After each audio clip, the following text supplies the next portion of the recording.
Bienvenue à Azuruti, village caché dans les cocotiers, autrefois bondé de monde les week-ends, mais aujourd'hui désert.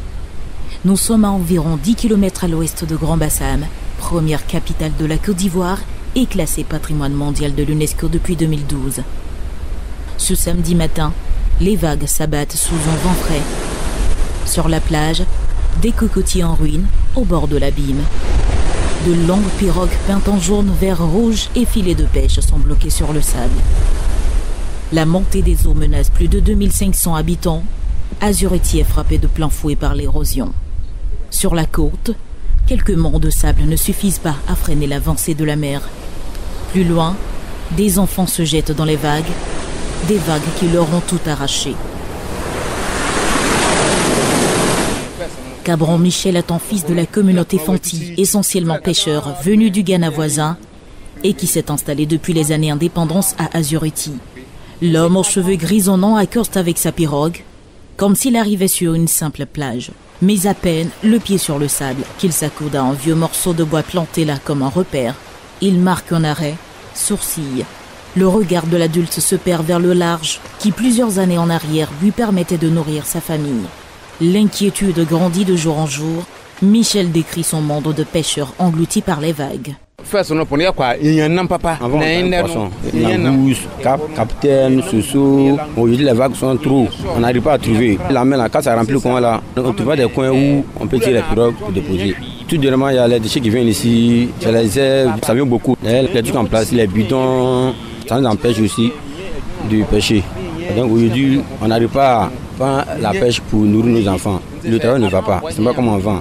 Une semaine, on ne gagne pas 500, on ne gagne pas 1000 francs. Ça nous fait mal par rapport à nos activités. Aujourd'hui, on a besoin de moteur pour pouvoir pratiquer cette activité pour aider nos enfants. J'ai 9 enfants. Souvent, on les renvoyer, venez par là de Cogès. Tu as dit, comme demain, il y a à la pêche, à mon retour, j'ai payé. Tu as parti, tu as venu, elle la met vite. Les 9 enfants sont à la maison, tu attends. Même pour manger même, c'est difficile aujourd'hui. Ça nous fait mal. Le Grand Bleu qui s'étend à perte de vue contient désormais des richesses illusoires. À Azuruti, terre de pêche, les villageois observent avec le cœur émietté en 1000 morceaux cette mer qui a nourri des générations. Les transformatrices, vendeuses de poissons, supportent difficilement les impacts socio-économiques. Chaque matin, ces femmes contemplent la mer et ses mouvements, les pirogues et ses déplacements moins fructueux. Leurs chiffres d'affaires ont chuté parce qu'il n'y a plus de poissons et fruits de mer, regrette Tatiana Essibois, une d'entre elles. Assise sous un hangar, la jeune dame écrase une dernière goutte de sueur sur son visage sur lequel sont tatouées plusieurs années de dur labeur. En 5 ans, elle a connu le bonheur de la commercialisation des produits salés. Nostalgique de sa vie d'avant, Tatiana vit confinée aujourd'hui dans ses souvenirs heureux et fixe l'horizon en racontant ses jours révolus. Avant, quand tu vois poisson, tu es content. Tu peux mesurer au moins 15, 16 cuvettes. Cuvettes tamponnées, c'est au moins 10 000, 15 000. Mais maintenant, c'est monté que ça va à 30 000. Maintenant, même la demi-cuvette, on ne gagne pas. Il y a les poissons capitaines. Il y a aussi, on appelle les bords. Il y a les sosos, lames. Tout ça, maintenant, on ne gagne pas ici. Donc, on est obligé de partir au port pour aller chercher. En tant que ce n'est pas un petit transport. La pêche a changé. Donc, quand il n'y a pas de poisson comme ça, le prix augmente. Donc, nous, quand on s'en va, pour avoir un peu de ça, nous sommes obligés d'augmenter un peu le prix. Si tu n'en sors pas, la cliente aussi, elle se plaint. C'est même affaire de pêche là que nous aussi d'autres café cacao. Donc si la pêche ne marche pas, c'est comme si nous on est tombés. Alors les enfants ils tous vont à l'école. C'est difficile, c'est dur, c'est dur. La situation est de plus en plus difficile à supporter devant la pression des vagues. Beaucoup de jeunes pêcheurs comme Jean Kakou ont changé de métier. Avec toutes les charges et les risques que comporte la pêche artisanale, il est difficile de s'en sortir. Le jeune homme a sauté sur la première occasion de maçonnerie. Aujourd'hui, il gagne un peu plus de 2000 francs CFA par jour, soit le double de ce qu'il percevait dans son ancienne activité devenue moins attrayante. Moi, j'ai commencé la pêche en 2010 parce que nos parents faisaient la pêche. Mais après les autres années, on ne gagnait rien. Quand on partait à la mer, on lance les filets de langouste, crabe. Mais les filets de langouste, seulement, un paquet seulement peut coûter au moins 100 000 cordes, euros. Donc on lance au moins 10 filets par jour, puis on vient le lendemain. Les grosses bateaux, quand les gars viennent, les gars vont venir prendre tous les 10 filets. Bon. Sur un filet seulement, on peut prendre au moins 200 000. Avec la montée de la mer aussi, on met notre vie en danger. Parce que quand la mer est haute là, on ne peut plus rien faire. On peut faire au moins des mois sans pêcher. Nous sommes dans la faim. On n'a pas le choix. Forcément, il faut aller chercher. La mer aussi casse nos pirogues, tout ça là. Donc, on a vu qu'on ne peut pas s'en sortir dedans. Il faudrait que maintenant on change de métier. Aujourd'hui, je fais la maçonnerie. Avec la maçonnerie, au moins, j'ai l'impression que c'est bon pour avoir la pêche. Face à la montée des eaux, l'économie locale tourne au ralenti. Le village d'Azuruti perd sa terre ferme. En près de 60 années, la mer en a considérablement bouffé 60 hectares et emporté tout sur son passage selon la chefferie du village. Sur les 6 rangées de cocotiers qui bordaient la plage, il ne reste plus rien. Comment est-on arrivé à cette situation? La montée des eaux est due au changement climatique. Le réchauffement de la planète entraîne la fonte des glaces, ce qui fait monter le niveau de la mer et augmente les risques d'inondation et d'érosion côtière. La biodiversité marine est également menacée. La mangrove de 20 mètres de hauteur située derrière le cimetière du village est en train de disparaître et on y trouve de moins en moins des crustacés, d'après une évaluation menée dans la zone de Grand Bassam par l'ingénieur environnemental Jean Youin sur la période de 1985 à 2017.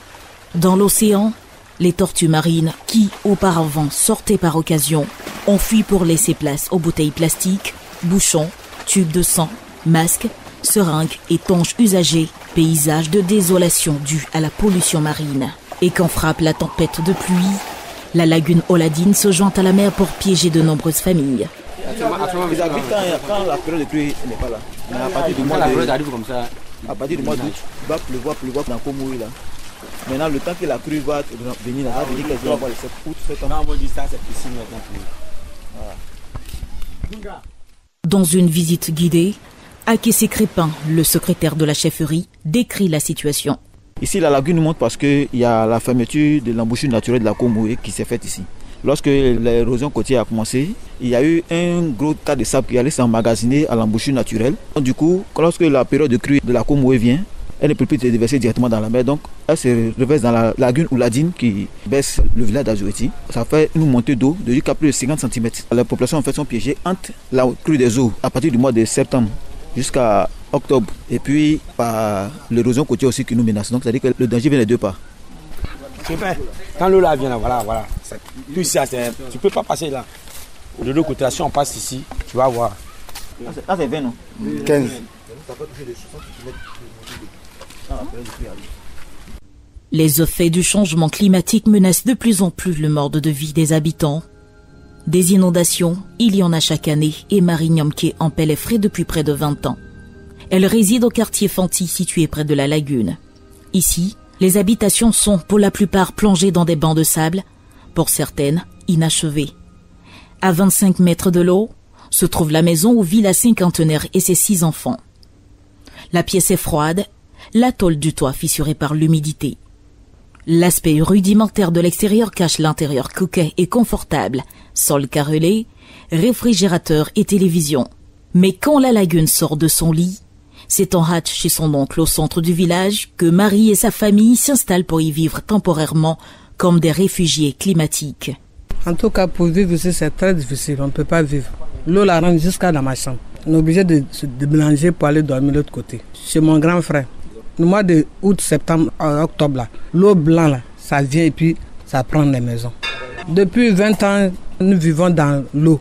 À chaque année, l'eau là vient nous emporter. Les autorités ne nous disent rien. Nous ont oublié même. Nous ne calculons même pas même. En tout cas, c'est une souffrance. Quand il y a l'eau là, on souffre. On ne sait pas où dormir. On ne sait pas où mettre les 6 petits enfants. La mer, autrefois nourricière, est devenue un danger pour ses habitants. Ce qui préoccupe le chef de village Nonan Bognan 5, c'est la sécurité de ses populations. Assis sous le préau de sa cour, le vieil homme au teint clair a le regard plongé dans ses pensées. Il pousse un soupir avant d'expliquer le stress dont souffrent les villageois à cause de l'avancée de la mer et des inondations. Malgré les menaces, les populations ont du mal à partir. Pas question de quitter la terre de leurs ancêtres enterrés là. Azuruti est un petit village bien caché dans les cocotiers qui aujourd'hui n'existe plus beaucoup parce que la mer les a complètement déracinés. On avait une belle plage qui pouvait s'étendre sur 150 à 200 mètres. Aujourd'hui, il ne nous reste que 50 mètres parce qu'à certaines périodes de l'année, la houle est si forte que les vagues viennent même rentrer dans les maisons, dans les périodes de juillet ou quelquefois septembre aussi. La mer d'un côté, la lagune de l'autre, remplie d'herbes aquatiques. C'était un très grand problème pour nous. Donc vraiment, mon cri de cœur, c'est nous aider à empêcher les vagues de détruire notre village. En mettant des roches au fond de la mer pour briser les lames. Ça sauvera le village. Nos ancêtres étaient des pêcheurs. Nos morts sont là. Nos souvenirs, c'est ici. Et ce serait pénible pour nous de quitter ce village.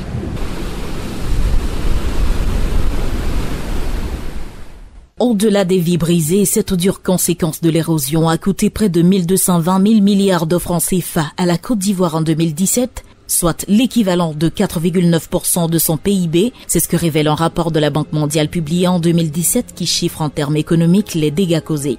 Afin d'aider les pays à faire face à ces défis et à préserver leur littoral, l'institution financière a lancé en 2018 le programme de gestion de zones côtières d'Afrique de l'Ouest WACA qui finance la mise en place de mesures de protection, la restauration des mangroves, le traitement des déchets pour restaurer l'écosystème et lutter contre la pollution de l'océan. Le professeur Eric Valère Diagua, qui coordonne le programme national de gestion de l'environnement côtier, nous explique le phénomène qui frappe Azurity.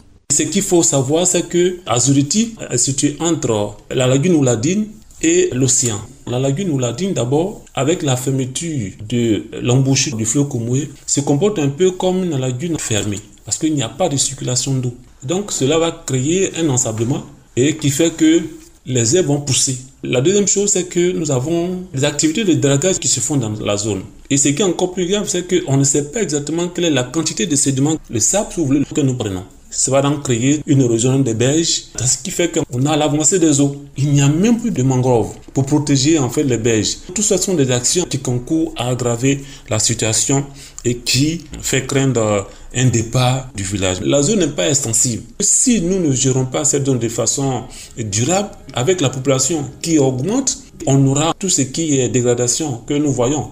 Au risque de voir le village disparaître les décennies à venir si rien n'est fait, l'expert propose des solutions urgentes. Il faut mettre en place un plan d'action, notamment de protection qui existe depuis 2011 déjà. Ce plan d'action a révélé qu'au niveau de Grand Bassam, il faut ouvrir l'embouchure. Ensuite, il faut comprendre que le sable, c'est un minerai. À côté donc de l'envie d'exploiter, il nous faut arriver à faire une étude d'impact environnemental et social qui voit si ce que nous voulons mener comme activité aura un impact négatif ou positif sur la population. Et c'est pour cela que le ministère de l'Environnement voudrait encore attirer l'attention. Donc les autres structures qui délivrent des permis, tout ce qui est aménagement dans la zone côtière puisse vraiment être cadré pour une gestion durable de la zone côtière. En attendant une gestion durable du littoral ivoirien, les populations d'Azurity affectées par l'érosion côtière vivent entre le marteau et l'enclume et espèrent ne pas être des réfugiés climatiques face à la menace persistante de disparition de leur village. Le grand reportage s'arrête ici. À très vite pour un autre sujet.